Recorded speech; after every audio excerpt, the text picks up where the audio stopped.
Hey, everybody, welcome back to the podcast. You're listening to the longest running superhero role playing game on Earth. I'm your host, the Game Master. And before we get into today's adventure, smash like, make sure you're subscribed, and leave us a comment. That helps us out with the YouTube algorithm, but also we love hearing from you guys. We have an awesome community here, and it's all thanks to you. So thank you so much for being here. So, with all that said, let's dive in. The prologue to this one is a quick recap of the last video where a villain named Overlord went back in time to the 1950s when the post crisis Superman was just a baby. And he tried to basically rip off the plot of Terminator by eliminating the hero while he was still in the crib. A female hero named Eldridge then went to the Time Variance Authority for help, but the TVA was hit by something called a time quake, then was overrun by velociraptors. In the chaos and confusion, Eldridge grabbed a bunch of almost dead infinity gems that the TVA uses for paperweights, and she went back in time to the 1950s where she gave the gems to the John Redbridge of that era. He, in turn, used them to find the normal infinity gems of that era that were fully charged. And this caused time to change. So, in the modern era, John Redbridge had actually been captured by the United States government and was being held against his will in the top secret subterranean facility known as Hangar 18. He was in a seamless white room made of an indestructible material. There were no lights in this room, only a doorway and a mattress made of exotic materials like unstable molecules that was specially designed to be completely useless and unable to help a prisoner escape. And behind the walls of each prison cell are colossal machines with the neutralize power. But each machine has to be built specifically to neutralize that specific individual. So, as John Redbridge lays in bed one night, pondering how he might escape, that is when a time wave passes over him from this change. So, just as at the end of Back to the Future, Marty McFly noticed that time had changed because now his father was a successful writer when before he had not been. So, too, does John Redbridge notice that time has been changed slightly. So now this isn't his prison cell. This is now the cell designed to hold Myriad, the copy of Mara that we mentioned in a recent video. From Myriad's point of view, it's as if he suddenly appeared next to her in bed, not that she's complaining. So John Redbridge's powers are not being neutralized anymore. And as such, he has his super strength again. So he shoulders down the door, exploding into the hallway where a security guard tries to shoot him with a specialized neutralizer ray, but he can't hit Redbridge's high dexterity. So Redbridge dances around the energy blasts, knocking out this guard. More guards come, and once Myriad is out in the hallway, she has her superpowers back too. So she knocks out some guards while John kicks down the door to Accelerator's room. Last time we saw Accelerator, he was at another top secret underground government facility called Montauk, which had a particle accelerator like the Large Hadron Collider at CERN, which was the trigger for his traumatic flashbacks. So we didn't get to see Accelerator really shine in that specific adventure. But now that he's not having traumatic flashbacks, we see what a problem he can be for the bad guys. On his first round, he subs his super speed for how long it would take to open every single prison cell. So the halls are flooded with captured superheroes. One of them is a Japanese boy named Capacitor. who has super agility, teleportation, and electricity powers. So as soon as he's in the hall, he kills the power to the facility, and the only light source are the various glowing energy blasts as the supers fight their way out of here. The next superhero worth mentioning is Ace. He is a genetically engineered being. We originally built him in GURP Supers and gave him the sharpshooter advantage, which means he didn't have to roll to hit anything. It was just an automatic action. Then we took that idea and we applied it to every single part of his character sheet. So he automatically dodges. He has short blonde hair and blue eyes, and his nickname is Mr. Perfect because everything he does, even though he only does things a human could do, is always perfect. He always succeeds. Next up is the Solution, aka Bryce, who is the son of John Redbridge and the Lady of the Lake from Arthurian legend. And as such, Bryce has a long list of aquatic based abilities. Hexadecimal is the next hero.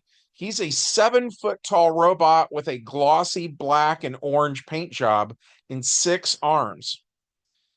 The palms of his hands are like those of Iron Man and can shoot repulsor blasts, but they can also use orange force manipulation energy like an orange lantern can.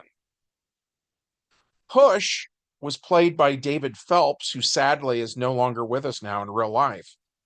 Push had a really interesting power. When he punches a guard in the chest, all of those molecules in a straight line are pushed out of the guard's back. So they have layers like skin layer, muscle layer, bone layer, etc., making Push incredibly dangerous in combat. Queen is another one of these genetically engineered beings, just like Ace is. She has long blonde hair, blue eyes, and everything she does is also an automatic action, which also means, by the way, that by not rolling dice, she can never earn any column shifts or ever get a critical success. Next up is Webmaster, who is good with computers and is a Spider-Man analog. And after him is a large woman named Windshear, who we based on Gina Carano from The Mandalorian. She creates small tornadoes and she can control wind and air, but she can also punch with the same force that a tornado uses to push a piece of straw through a wooden board, like when a tornado hits a barn. So that ability we gave the nickname Tornado Punch. Finally, we have Zero, who is a hot goth chick with ice powers who can lower the temperature to absolute zero, thus her code name. So John Redbridge is dismayed that Bryce doesn't seem to recognize him, even though Bryce is his son. And soon it is revealed why all of these supers, except for John Redbridge, are missing some of their memories. When the elevator at the end of the hallway dings and opens, and they see Hypnos. Accelerator is way faster than the speed of thought.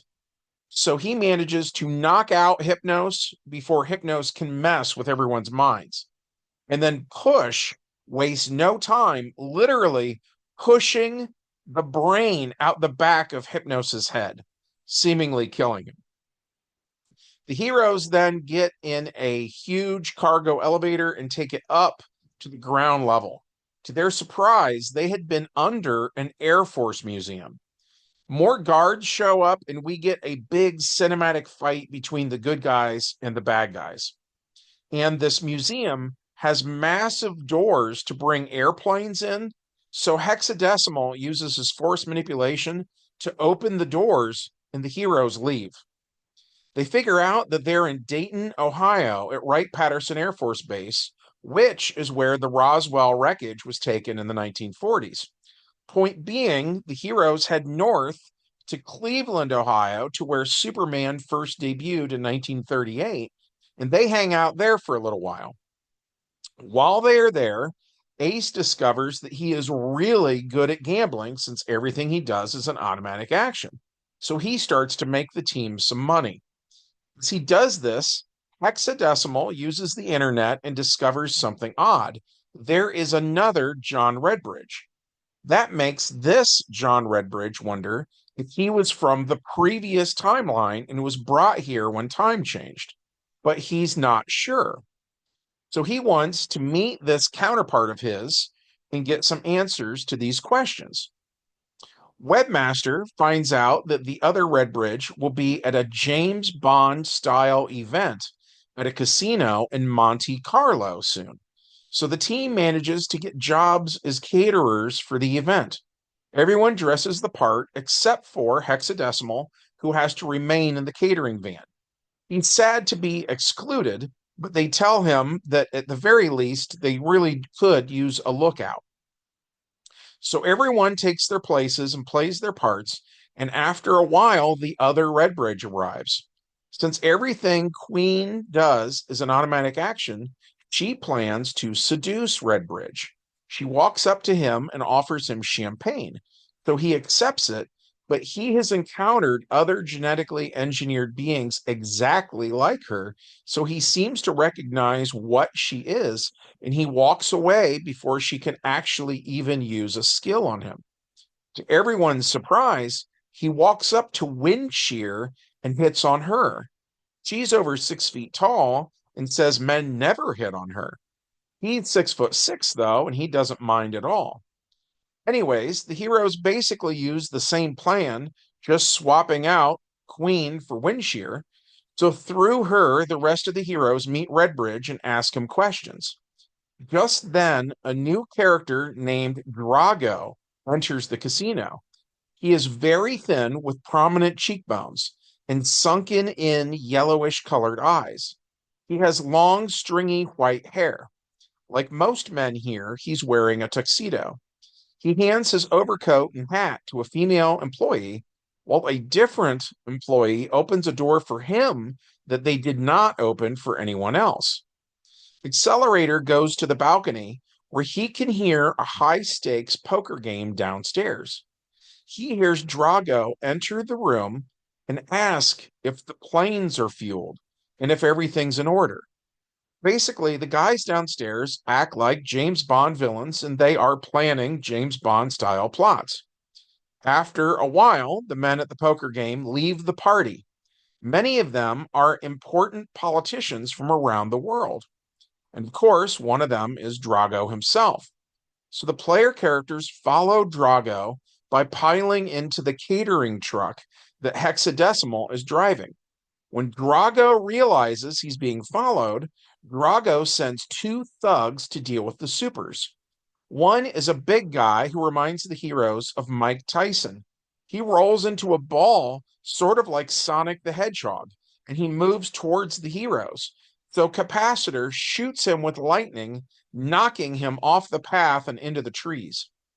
The other goon vaguely resembles Bill Burr, and his knees bend backwards, and he starts to run very quickly.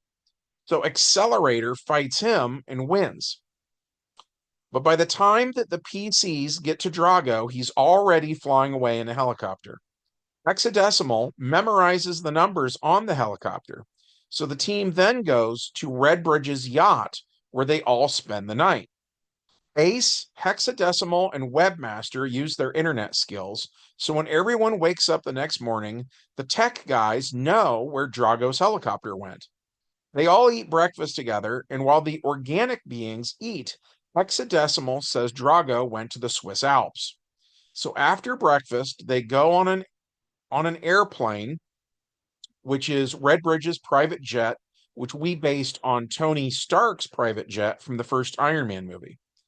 They fly to the Swiss Alps and land near a ski resort where the villains are hiring human mercenaries to work for them. When a mercenary screws up somehow, the main villains feed him to piranhas. So Bryce uses Speak with Fish to learn more about what's going on here. For whatever reason, when I ran this, I thought of a web series from 2008 called The Legend of Neil that was a parody of The Legend of Zelda. In that web series, some of the skeletons talk in a weird, high pitched Swedish accent. So that's what I used for these piranhas. And it was one of these weird moments in an RPG that completely derailed the adventure. And instead of wanting to play, players all just wanted me to keep doing this voice, which they referred to as Swedish fish. And basically, I was doing improv comedy at that point. And at the end of the adventure, the heroes really wanted to take the fish with them when they left, which they did. Anyway, so in the lobby of this resort, there's a bar, and over the bar is a flat screen TV. And on the TV, the news anchor man says someone is stealing nuclear missiles. And the PCs manage to pry themselves away from the Swedish fish long enough to get back to the adventure. So the superheroes go up to the top of the mountain disguised as mercenaries. They enter the facility and play it cool as the bad guys talk about how they are hijacking missiles and that supposedly they want to hold the world for ransom.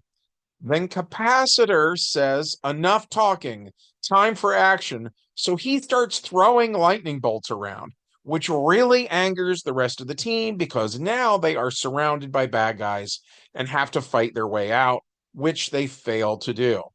During the fight, it is revealed that Drago is actually a snake man, which was a bit of an homage to the old V miniseries from the 1980s. And he has hypnosis like Ha from the Jungle Book.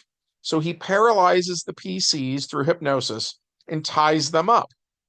The only one not here is Bryce.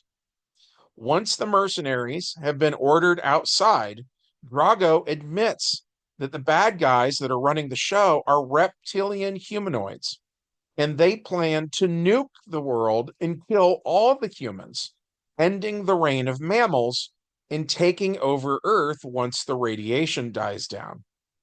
Then he presses a nearby button and it slowly lowers them into a large swimming pool with sharks in it. Drago is on a timetable, so he can't stick around and watch. So he leaves. And as soon as he does, the book bags that the mercenaries brought up to the mountains start to move around. From 4 book bags come 4 little versions of Bryce. Each one is a foot and a half tall. They all have body of water. So 4 of them turn into 2 of them that are each 3 feet tall. And then those 2 merge, forming one Bryce, who is 6 feet tall. And he presses the right buttons, making the thing that was lowering the PCs into the pool stop, then go back up again. Once the PCs are off to the side, he sprays them in the face with water until they snap out of the trance they were in. And they all let Capacitor know how stupid it was to open fire when they could have just walked out disguised as henchmen. So the heroes walk out, and some mercenaries were left behind to guard the place. They see the heroes and open fire. So the heroes head down the hill towards the ski resort. Ace and some of the other guys who lack travel powers get on ski mobiles and race down the slopes, while the goons follow on skis with machine guns. Eventually, the henchmen are defeated, and the heroes make it back to the ski resort, but the main reptilian villains are long gone. So Redbridge builds a fake nuclear missile. The fake part is kept secret, but the news covers the story, asking him how wise it is to do such a thing right now when all the missiles are being stolen. And eventually, planes with magnetic grapplers show up and steal the missile and take it to the Bermuda Triangle, where a colossal squid droid, a kaiju-sized robot, rises up out of the ocean. Iris-shaped round doors on top of its head open, and the fake nuclear missile is loaded. Once the fake nuke is inside, the PCs get out. This was, of course, the old Trojan horse plan, and it worked. So the superheroes navigate the giant robot base. They take bad guys out on the top levels and work their way down until they reach a huge round room with big windows that look out into the dark ocean. And it is here that we see that the main bad guy giving orders to Drago is Zacchaeus, the guy who assumed control of the Draconian Empire back in 2020. Once the giant robot squid slash expansive headquarters has docked with the ocean floor, a hole in the center of the bottom of the room that connects with a tunnel to the hollow earth is revealed. And more Draconians begin coming up out of this tunnel. The various reptilian humanoids begin working science stations around this room. Some of them are chameleon humanoids who can disguise themselves as regular humans. And some of these chameleon men have been impersonating the world leaders that the heroes saw earlier at the high stakes poker game. All that said, the heroes feel like they've seen enough. So the PCs bust in and a massive battle commences. The two John Redbridges team attack Zacchaeus, the son of Tiamat and Old Scratch. And in the end, Zacchaeus uses dimension travel to get away in a puff of reddish colored brimstone. The other heroes defeat the remaining humanoid reptilians. Webmaster, Hexadecimal, and Ace shut down the nukes, and Bryce decides to keep the bad guy's headquarters as his new headquarters. Which brings us to the epilogue. Thanks to the Redbridge boys, the colossal robot squid is relocated to Lake Erie, since many of the team members want to fight crime in the town where Superman got his start back in 1938. One day, while Bryce is here enjoying his new expansive headquarters, he encounters a strange being known as Bessie, who was played by Greg Sheets. Bessie was based on the legend of a Lake Erie sea monster akin to Nessie of Loch Ness fame. Bessie is said to live on the bottom of Lake Erie, and in our game, Bessie is about the size of the Incredible Hulk, but with a long neck. And as per Greg's wishes, Bessie doesn't really have any interest in fighting crime.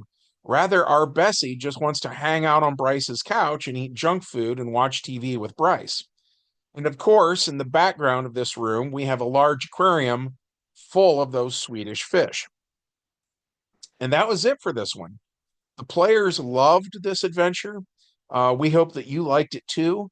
If so, as always, smash like, make sure you're subscribed, and leave us a comment. And from everyone here at the longest running superhero role-playing game on Earth, we hope you have a good one, and we'll see you in the next adventure.